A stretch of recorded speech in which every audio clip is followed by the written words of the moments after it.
समस्त मिथिलावासी के हम माधव राय प्रणाम करे छी, गोर लागे छी और सब गोटे के रक्षाबंधन के बहुत बहुत शुभकामना। आओ रक्षाबंधन के जे भाई बहन के एते सुंदर त्योहार, एते सुंदर पावन, ओहिमे एकटा अक्षय आनंद सनी जी के लिखल ये एकटा हम गीत अहाँ सबके सुनाबी। नीक लागे तो ज्यादा से ज्यादा शेयर जरूर करब। एले राखी के पावन तिहारियो, दुलरुआ भैया घर घुर अबियो। एले राखी के पावन तिहारियो, दुलरुआ भैया घर घुम अबियो।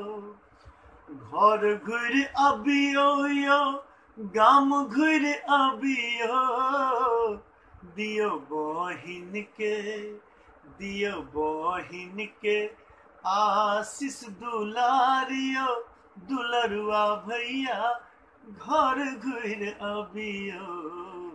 एले राखी के पावन तिहारियो, दुलरुआ भैया घर घुम अबियो। आसक थारी में साजल राखी, आसक थारी में साजल राखी। बैसल अंगना बाटे ताकी, करु बहिनक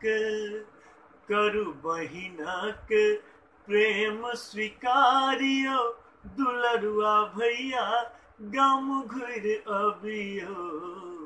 एले राखी के पावन तिहारियो, दुलरुआ भैया घर घुम अबियो। नेहक ताग लो करी हम निहोरा, रक्षा के धर्म भैया करियो पूरा। बुझियो बहिनों के कने मलारियो, दुलरुआ भैया घर घुर अबियो।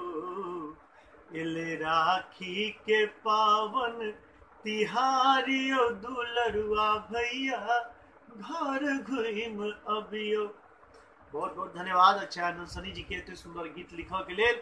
और समस्त भाई के कहबन जो अपने सब राखी में गाम नहीं आयल है, तब अहाँ के बहिन के नाम से ही हम ये अहाँ सबके संदेश भेजलो हन।